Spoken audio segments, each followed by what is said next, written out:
Hello students. तो आज हम लोग लास्ट टॉपिक को कंटिन्यू करते हैं, that is your escape velocity. Escape velocity में मैंने लास्ट क्लास में थोड़ा बहुत आप लोगों को इंट्रोडक्शन दिया था। इंट्रोडक्शन में मैंने आपको बताया था कि अगर आप सपोज करो आप अर्थ पे हो या किसी भी एक प्लेनेट पे हो और यहाँ से अगर किसी ऑब्जेक्ट को आप ऊपर की तरफ थ्रो कर रहे हो without the necessity of angle, ठीक है, आप इसे अगर ऊपर की तरफ थ्रो करते हो तो हमें पता है कि ये ऑब्जेक्ट थोड़ी दूर ऊपर जाके फिर वापस गिर जाता है। The reason is gravity. Gravity इसको अपनी तरफ खींच लेती है। लेकिन ऐसा भी कुछ एग्जाम्पल हमें पता है जिसमें इसमें से बॉडी वापस आता ही नहीं है, जैसे कि हमारा होता है रॉकेट्स, है ना। रॉकेट्स को अगर हम लोग भेजते हैं तो ये ऊपर जाके एक पर्टिकुलर ऑर्बिट में मूव करने लगता है, लेकिन वापस नीचे की तरफ नहीं गिरता है। ऐसा वजह ये है कि इसे मिनिमम वेलोसिटी के साथ भेजा जाता है, ठीक है, and that velocity is called escape velocity. So the minimum velocity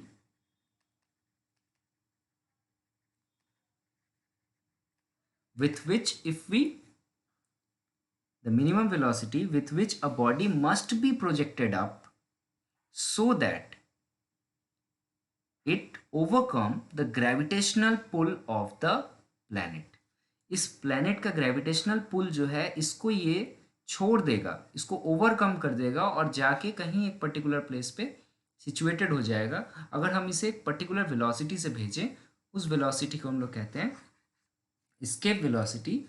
अर्थ के लिए अर्थ के लिए इस एस्केप वेलोसिटी का वैल्यू होता है 11.2 किलोमीटर पर सेकेंड। मतलब एक सेकेंड में आपको 11.2 किलोमीटर का डिस्टेंस ट्रैवल करना पड़ेगा। This is huge, this is huge, याद रखना। लेकिन ये ओवरकम करता है by rockets. That is why rocket को इतना ज़्यादा पुल एनर्जी देना पड़ता है, ठीक है। दूसरी बात आप इसमें याद रखो, हम लोग डेराइवेशन सभी देखेंगे। आप याद रखना कि एस्केप वेलोसिटी जो है ये जो होता है ये डिपेंड करता है on mass of the body, mass of the planet. जिस प्लैनेट पे आप हो, ठीक है, उसका मास पे डिपेंड करता है। और ये v जो है डिपेंड नहीं करता है मास ऑफ ऑब्जेक्ट। जिस ऑब्जेक्ट को आप ऊपर की तरफ ग्रेविटेशनल पुल करवा रहे हो, वो एक बड़ा भारी भरकम रॉकेट हो या फिर एक छोटा सा टाइनी स्टोन हो या फिर एक इंसान हो या फिर एक बंदर हो, कुछ भी हो, किसी को भी आप भेजो विद दिस स्पीड पहुंच जाएगा। Is it okay? सो अगर आपसे सिंपली, मैं एक तब नॉलेज के लिए दे रहा हूँ, ये सब कुछ हम लोग डिराइव करेंगे। अगर मैं आपसे पूछूं कि मून का एस्केप वेलोसिटी ज़्यादा होगा या फिर अर्थ का एस्केप वेलोसिटी ज़्यादा होगा, तो आपका आंसर होना चाहिए अर्थ का। द रीज़न इज अर्थ का मास मून से ज़्यादा है, इसीलिए यहाँ से मून पे पहुँचना मुश्किल है, क्योंकि यहाँ पे मुझे बहुत फ्यूल लगेगा 11.2 किलोमीटर पर आवर का स्पीड को एक्वायर करने के लिए। जबकि मून पे जाके ये बहुत कम हो जाता है, अराउंड 1/√6 टाइम्स कम हो जाता है इसके वेलोसिटी का वैल्यू। हम लोग देखेंगे कैसे 1/√6 मैं बोल रहा हूँ। तो वहाँ से मुझे कम फ्यूल लगेगा वापस आने में, ठीक है। चलो अब इसे हम लोग डिराइव करते हैं कि इसको डिराइव कैसे करते हैं। इसको डिराइव करने के लिए एक सीधा सा कॉन्सेप्ट यूज़ करेंगे हम लोग कि आप सपोज करो आप अर्थ पे हो, अर्थ का रेडियस r है, आपका रॉकेट यहाँ पर है इस पॉइंट पे, और आप चाहते हो इसे इसके पहुँच से बहुत दूर भेज देना। तो इसके पहुँच से बहुत दूर भेजने का मतलब कहाँ भेज देना? Infinity. Infinity is not a place, I repeat. Infinity का मतलब होता है इसके पहुँच से दूर भेज देना, बहुत दूर, जहाँ पे इसका कोई पहुँच ही ना हो, जहाँ ग्रेविटेशनल अट्रैक्शन इसका नील हो जाए। So that place is infinity. So how much, कितना मुझे यहाँ वर्क डन करना पड़ेगा? कितना वर्क डन करना पड़ेगा हमें यहाँ पर। सो ये हम लोग ऑलरेडी पढ़ चुके हैं ना, जिसे हम लोग सिंपली कह सकते हैं the work done W must be, मुझे कितना पोटेंशियल होगा एट इन्फिनिटी माइनस कितना पोटेंशियल होगा at this point on the surface of, तो मैं R बोल रहा हूँ क्योंकि ये रेडियस R है। सो दैट विल बी, अभी हमने देखा दिस इज GMM/R होता है, तो यहाँ इन्फिनिटी होगा, एंड दिस इज GMM/R,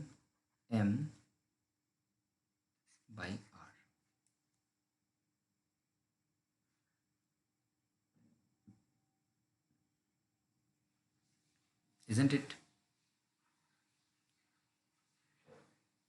और हम लोग R to infinity ले जा रहे हैं, from R to infinity, so we can write like this. So magnitude value of work will be how much? This will be equal to GMM/R. This much of work done we need to do. Is it okay?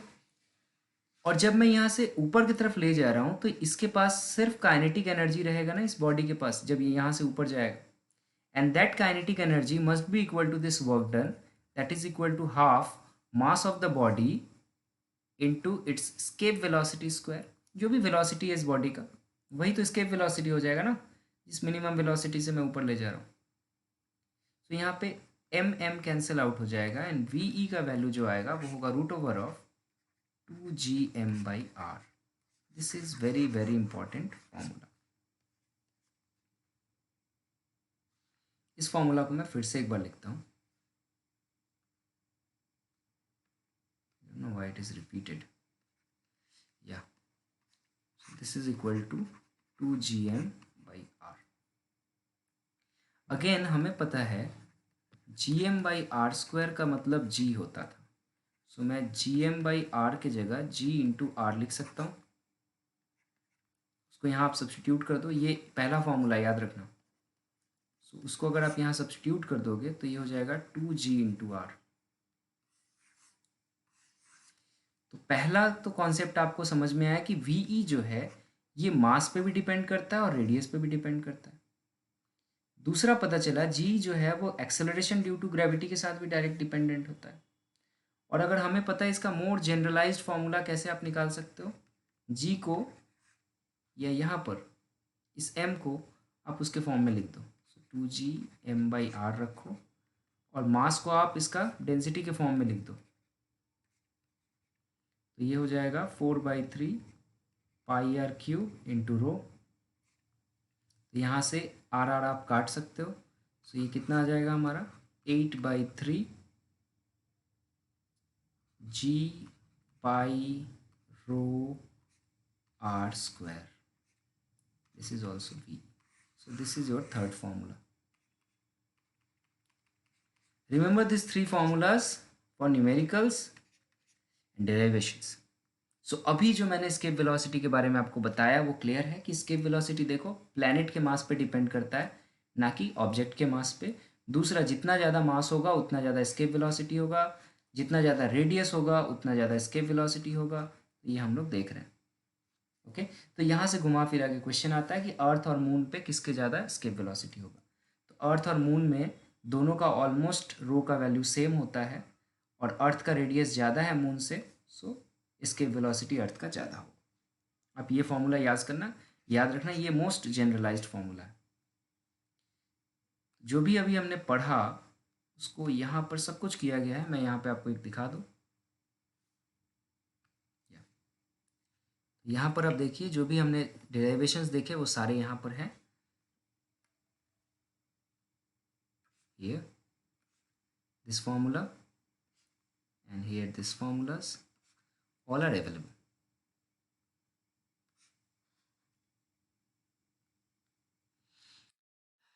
Escape velocity का अगर amount अर्थ के लिए हम लोग calculate करें, वो भी यहाँ दिया हुआ है, आप यहाँ देख सकते हो।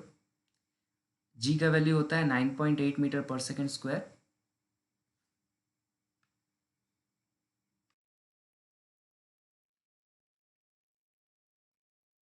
अर्थ के लिए आप देख सकते हो यहाँ पर जी का वैल्यू होता है 9.8 मीटर पर सेकेंड स्क्वायर, और आर का वैल्यू होता है 6400 kilometre. So if you substitute this value you get it is 11.2 kilometre पर सेकेंड, जो मैंने पहले ही बताया आप लोगों को. एक दूसरी बहुत इंपॉर्टेंट बात यहाँ पर लिखी हुई है, इसको हम लोग समझते हैं पहले. इसको समझने के लिए अगर मैं आपसे क्वेश्चन पूछूं कि अर्थ पे तो ऑक्सीजन है, लेकिन मून पर ऑक्सीजन नहीं है, ऐसा क्यों? मून ने ऐसी क्या गलत बात कर दी कि उसके पास ऑक्सीजन नहीं है, हमारे पास ऑक्सीजन है? ऐसा क्यों होता है? क्या इसका आंसर आप आंसर कर पाओगे? सोचो जरा एक बार कि हमारे अर्थ पे, ये अर्थ है, यहाँ ऑक्सीजन है, और ये है मून, यहाँ पर O2 नहीं है. हमारे यहाँ पे हीलियम नहीं है. किसी दूसरे प्लेनेट पर हीलियम भी होगा उसके एटमॉस्फेयर में, जैसे सन पे है. सबको पता है सन पे हीलियम है, हाइड्रोजन है. सो इसका वजह क्या है? इसका वजह बहुत सिंपल है. आप याद रखो कि गैस मॉलिक्यूल्स जो होते हैं ये रैंडम मोशन में होते हैं. ये हमने केमिस्ट्री में पढ़ा है. कहाँ पढ़ा है हमने? इसे कहा जाता है काइनेटिक थ्योरी ऑफ गैस. और ये रैंडम मोशन में जब होते हैं तो इसके वेलोसिटी को बहुत सारे तरीके से मापा जाता है. एक सबसे आसान तरीका जो है वो होता है RMS velocity.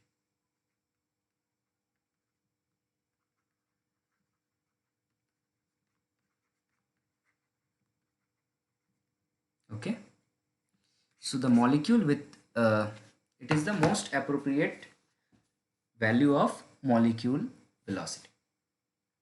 Now suppose for a while एक केस सोचो जहां पर escape velocity of earth for example is greater than RMS velocity of a gas, suppose helium or hydrogen. अगर ऐसा हुआ, सॉरी या सॉरी नॉट हीलियम, ऑक्सीजन, अर्थ के लिए escape velocity जिसका वैल्यू कितना है हमारा 11.2 किलोमीटर पर सेकेंड, बहुत ज़्यादा है. लेकिन आरएमएस वेलोसिटी ऑफ ऑक्सीजन इससे थोड़ा सा कम, मान लो कम होगा. प्रैक्टिकल वैल्यू मुझे याद नहीं. यही वजह है कि यहाँ से ऑक्सीजन स्केप करके बाहर नहीं जा पाता. लेकिन escape velocity of earth is less than RMS velocity of hydrogen and helium.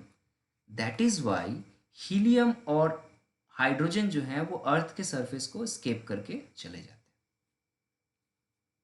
Is it clear? Similarly जब हम लोग मून पे जाते हैं तो मून का स्केप वेलोसिटी जो होगा वो कम होगा then the RMS velocity of oxygen. That is why वहां पे ऑक्सीजन नहीं है, ऑक्सीजन स्केप करके चला गया. आई होप आपको समझ में आ रहा है कि स्केप वेलोसिटी एटमॉस्फेयर का ऑक्सीजन या फिर एक पूरा एटमॉस्फेयर बिल्ड करने के लिए कितना इंपॉर्टेंट होता है. हमारे अर्थ का जो आरएमएस वेलोसिटी है, इसका मास जो है ये सफिशियंट है. हमें जो जो ऑक्सीजन चाहिए, हमें कार्बन डाइऑक्साइड चाहिए, नाइट्रोजन चाहिए, वो सारे यहाँ पे हैं. समहाउ अगर अर्थ का मास बढ़ जाए तो कुछ अलग गैसेस भी आ जाएंगे, जैसे हीलियम, हाइड्रोजन आ जाएंगे. और अगर कम जाए तो ऑक्सीजन जैसे इसेंशियल गैस भी यहाँ से स्केप कर जाएंगे. आई होप अब आपको समझ में आया होगा ये पॉइंट. सो ये पॉइंट यहाँ पर लिखा हुआ है, आप इसको एक बार क्लियरली रीड कर सकते हो. ठीक है, सो ये मैं आपको भेज दूंगा, ये पीडीएफ आप देख सकते हो. एक सिंपल सा क्वेश्चन है यहाँ पर, देखते हैं हम लोग. बोल रहा है कि एक सैटेलाइट को स्केप करने के लिए, अर्थ से बाहर निकलने के लिए, उसका स्केप वेलोसिटी ऑफ अर्थ है 11 किलोमीटर पर सेकेंड. बोल रहा है अगर उस सैटेलाइट को अर्थ के सरफेस से 60 डिग्री एंगल से अगर हम लोग भेजें तो क्या स्केप वेलोसिटी चेंज होगा? आंसर है नहीं. स्केप वेलोसिटी कभी भी एंगल पे डिपेंड नहीं करता है, ये हमने पहले ही देखा है. है ना, कहीं भी एंगल तो था नहीं, तो वही लिखा हुआ है escape velocity does not depend on the angle of projection, so answer will be similar. दूसरा क्वेश्चन आपको ऑलरेडी मैंने इस तरह के फॉर्मूला मैंने दिखा दिया था, ये फॉर्मूला बोल रहा है अर्थ का अगर एस्केप वेलोसिटी इतना है, दूसरा एक प्लैनेट है जिसका रेडियस डबल है अर्थ से और उसका डेंसिटी अर्थ के बराबर ही है, तो उसका एस्केप वेलोसिटी बताओ। आप इस फॉर्मूला में क्या करोगे, रो बराबर है, आर का वैल्यू डबल कर दो तो वी का वैल्यू भी डबल हो जाएगा, that is 22 kilometre. And similar some other examples are given here, so go ahead and check it out. हम लोग आज का लास्ट टॉपिक कवर करेंगे, that is called planetary motion and escape velocity. So planetary motion already हमें पता है कि planet जो होते हैं वो सन के चारों तरफ चक्कर लगाते हैं, ये हमें पता है। सो साधारण भाषा में पहले समझते हैं, फिर इधर आते हैं, ठीक है।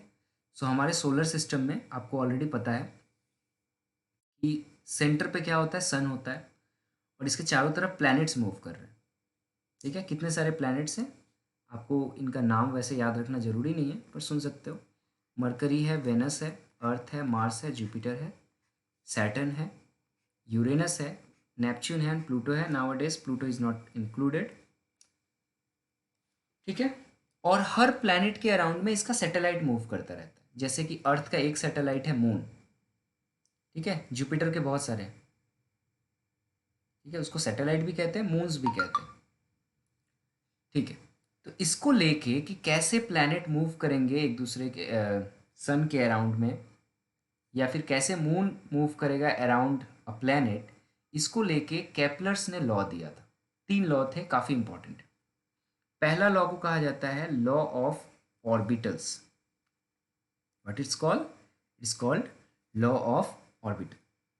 ये कहता है कि जो प्लैनेट है वो सन के चारों ओर जो मूव करता है वो पाथ इलिप्टिकल होता है, ना कि सर्कुलर, ये याद रखोगे। So planets move around sun in an elliptical orbit, this nature of orbit is elliptical, अंडा की तरह, ओके। इलिप्स हम लोग पढ़ेंगे मैथमेटिक्स में। So this path is elliptical, और इस इलिप्टिकल पाथ के जो फोकस होता है, 2 फोकस होता है, ठीक है, इसीलिए इसको फोसी लिखा हुआ है। Foci means 2 focus, plural form है फोकस का। 2 फोकस होता है, उस दोनों फोकस में से किसी एक फोकस पे सन बैठा होगा। एक इलिप्स कुछ ऐसा दिखता है, मैं आपको एक ग्राफ बना के बताऊं।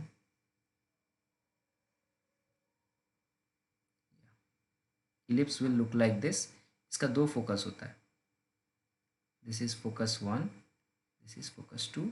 सो जो प्लैनेटरी ऑर्बिट्स होते हैं ये इलिप्टिकल पाथ के होते हैं और सन इसके एक फोकस पे बैठा होता है। ये हो गया पहला लॉ खत्म, इसको कहते हैं first law, Kepler's law. This is first Kepler's law और लॉ ऑफ ऑर्बिट। ये एग्जाम में पूछा जाएगा, बहुत इंपॉर्टेंट है। दूसरा जो होता है इसको कहते हैं law of area, this is called law of area. Law of area क्या कहता है कि अगर मान लो ये सन है और ये अर्थ ही सपोज कर लो कि ये अर्थ है, अर्थ एक पर्टिकुलर वेलोसिटी ऑलवेज कांस्टेंट होता है अर्थ का, इसके चारों तरफ जो घूम रहा है, सॉरी वेलोसिटी कांस्टेंट नहीं होता है, माय मिस्टेक।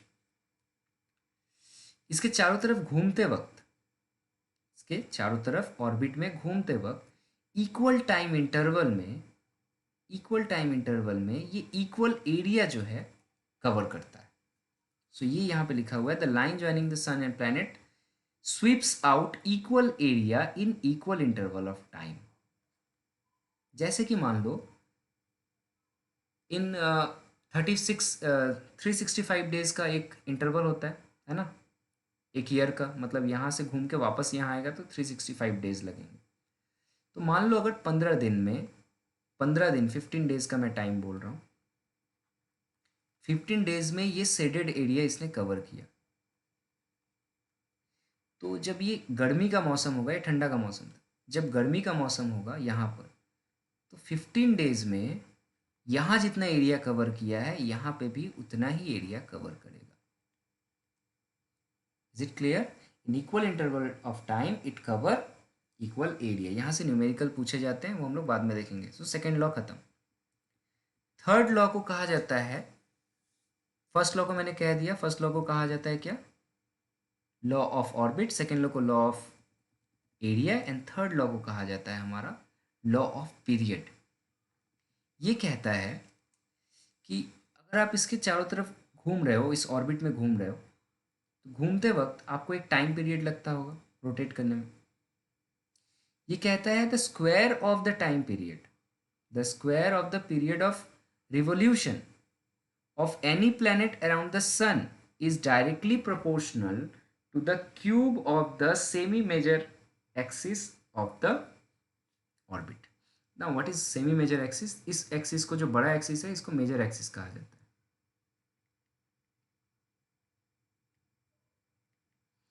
ठीक है, मेजर एक्सिस का वैल्यू 2a लिया जाता है, तो इसका हाफ जो होगा इसको कहा जाता है सेमी मेजर एक्सिस।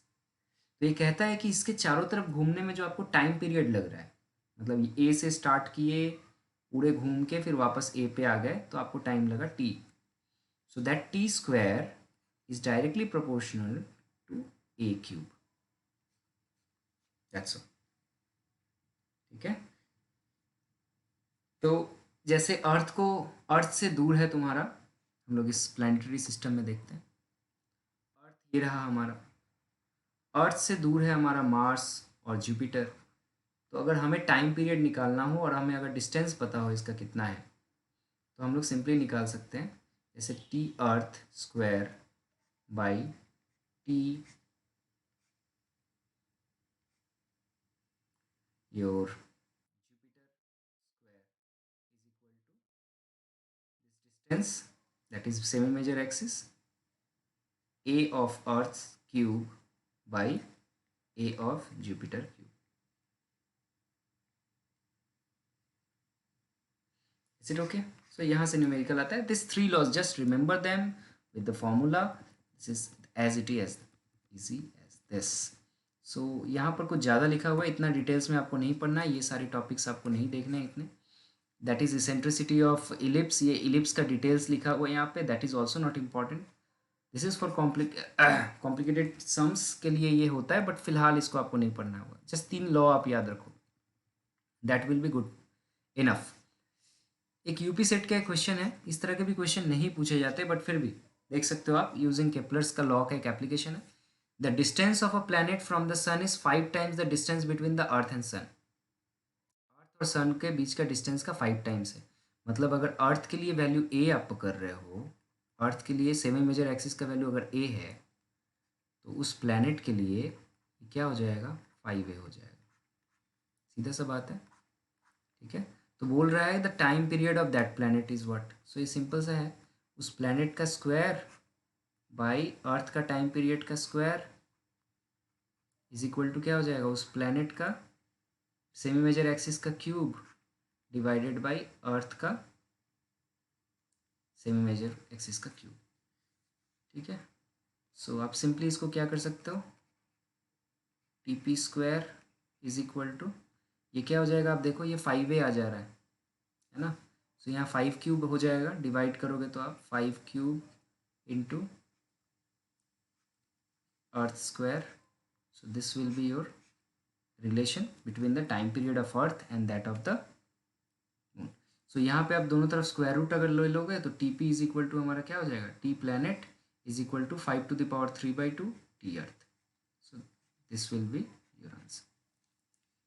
इस तरह के आसान क्वेश्चन पूछे जाते हैं, so don't worry, just go ahead and solve this question set.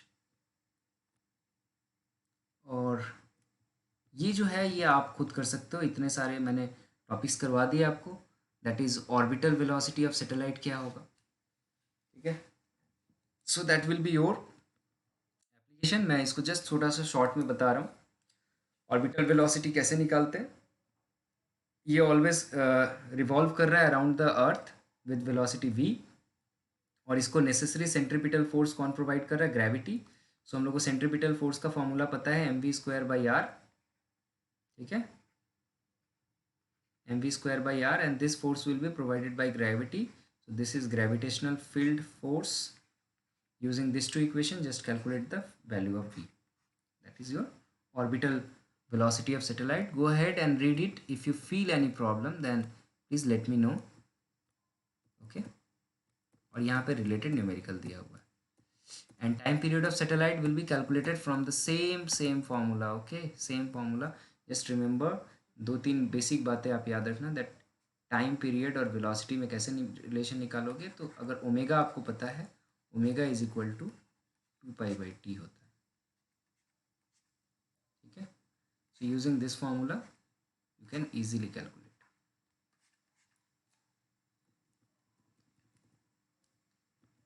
Okay, then I'll end this lecture here. If you feel any problem, then please inform me. Otherwise, thank you very much.